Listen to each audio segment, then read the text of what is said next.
اعوذ باللہ من الشیطان الرجیم بسم اللہ الرحمن الرحیم اللہم صلی علی محمد و آل محمد وعجل فرجہم۔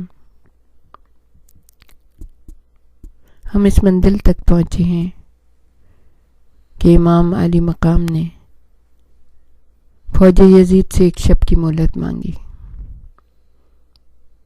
تاریخ بتاتی ہے تمام رات خیمہ حسینی سے تسبیح و تحلیل کی آوازیں آتی رہیں اور دوسری سمت خنجروں کو اور تلواروں کو سنان پر رگڑنے کی آوازیں آ رہی تھیں۔ اس رات غم و اندوہ سے چاند کا چہرہ اترا ہوا تھا۔ ستارے مردہ انسانوں کی بے نور آنکھوں کی طرح ٹمٹما رہے تھے۔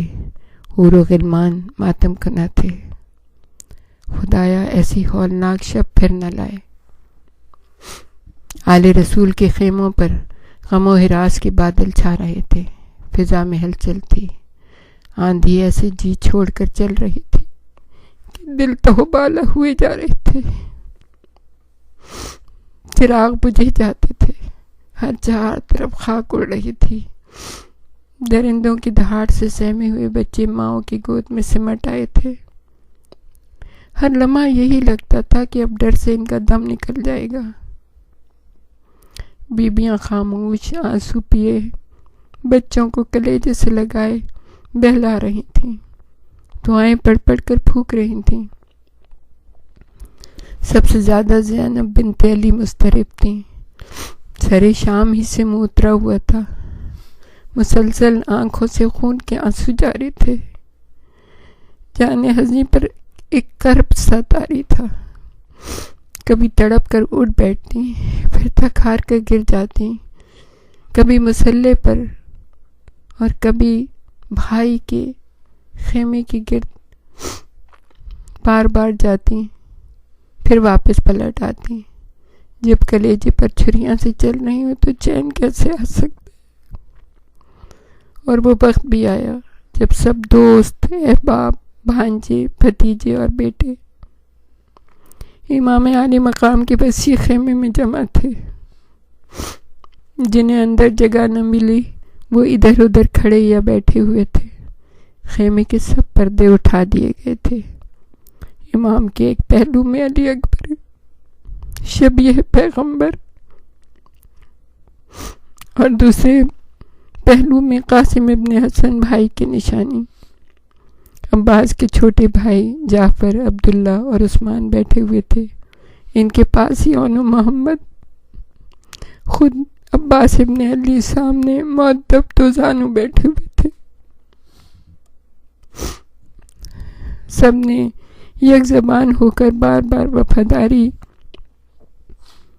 اور جانثاری کی قسمیں کھائی تھیں۔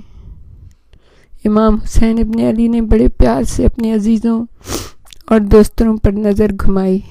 ان کا مرجھایا ہوا چہرہ یک لخت تر و تازہ پھول کی طرح کھل اٹھا۔ امام کے چہرے پہ ایک روشنی سی جگمگائی، نور کھل اٹھا۔ تاریخ گواہ ہے، میرے دوستوں، میرے مخلص ساتھیوں اور میرے عزیزوں جیسے پیارے کبھی یوں ایک جگہ جمع نہیں ہوئے ہوں گے۔ آج تمہیں اپنے پاس پا کر مجھے اپنی قسمت پر ناز ہو رہا ہے۔ میرے سر غرور سے بلند ہے۔ میرے پاس وہ الفاظ نہیں جن سے تمہارا شکریہ ادا کر سکوں۔ تمہاری غمخواری اور محبت سے بڑھ کر دنیا میں میرے لیے کوئی لشکر نہیں، کوئی ہتھیار نہیں۔ پھر امام علی مقام نے حکم دیا، سب چراغ گل کر دیے جائیں۔ سب چراغ گل کر دیے گئے۔ اندر باہر ایک گھور اندھیرا سے چھا گیا۔ صرف امام کی آواز ایک نورانی آبشار کی طرح خاموشی کو اجاگر کرتی رہی۔ اس وقت جو کچھ تم مجھے دے رہے ہو اس کا نعم البدل کوئی نہیں ہے۔ خدا ہی میرا یہ قرض اتار سکتا ہے۔ ابھی تو مجھے کچھ مہم سے امید تھی کہ حالات زیادہ خراب نہ ہوں گے۔ وطن چھوڑ دینے کے بعد مجھے دنیا چھوڑنے پر مجبور نہ کیا جائے گا۔ میں سکون سے غیر معروف کونے میں امن کی زندگی گزار سکوں گا، لیکن اب یہ امید بھی ختم ہو گئی۔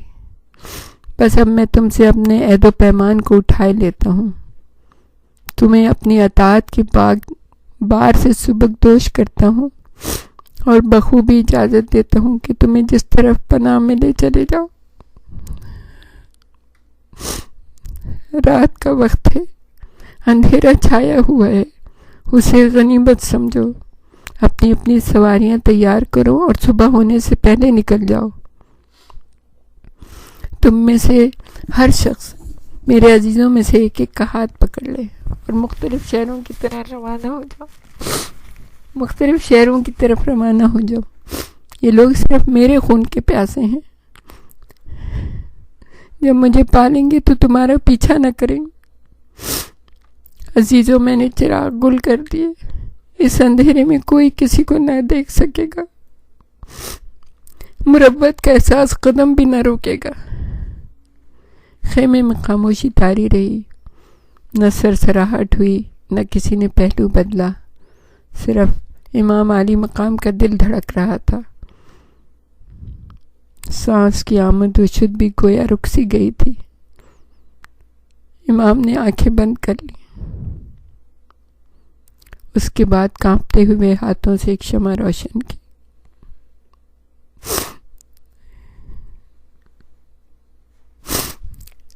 اس آخری شمع کی روشنی میں جو امام نے اپنے ہاتھ سے آخری بار روشن کی، انہوں نے دیکھا سب اسی طرح اپنی اپنی جگہ موجود ہیں، کوئی اپنی جگہ سے ہلا بھی نہیں۔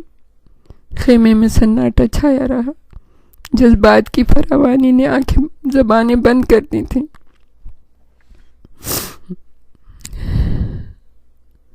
پھر عباس ابن علی نے خود ہی عزیزوں کی نمائندگی کرتے ہوئے کہا، خدا نہ کرے آقا ہم آپ کے بعد زندہ رہیں۔ پھر مسلم بن عاصجہ نے کہا، یا حسین، خدا کی قسم ایسا ہرگز نہ ہوگا، آپ کے دشمن میرے دشمن ہیں، جب تک میرے ترکش میں تیر ہیں، ہاتھ میں تلوار اور نیزہ ہے، میں ان نابکاروں سے لڑتا رہوں گا۔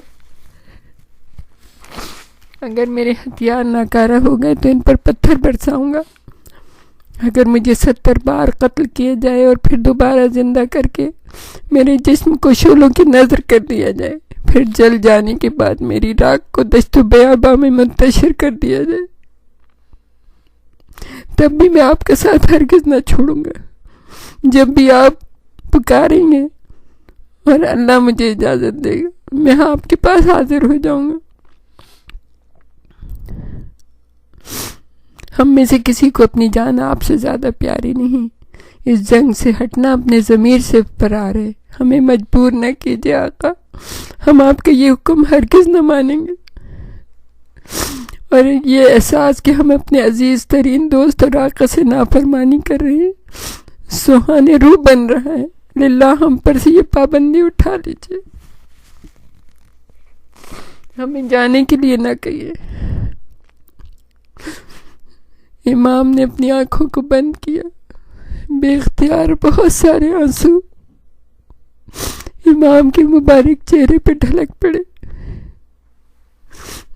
وہ خاموش اس شمع کو دیکھتے رہے جو دنیا میں انہوں نے آخری بار روشن کی۔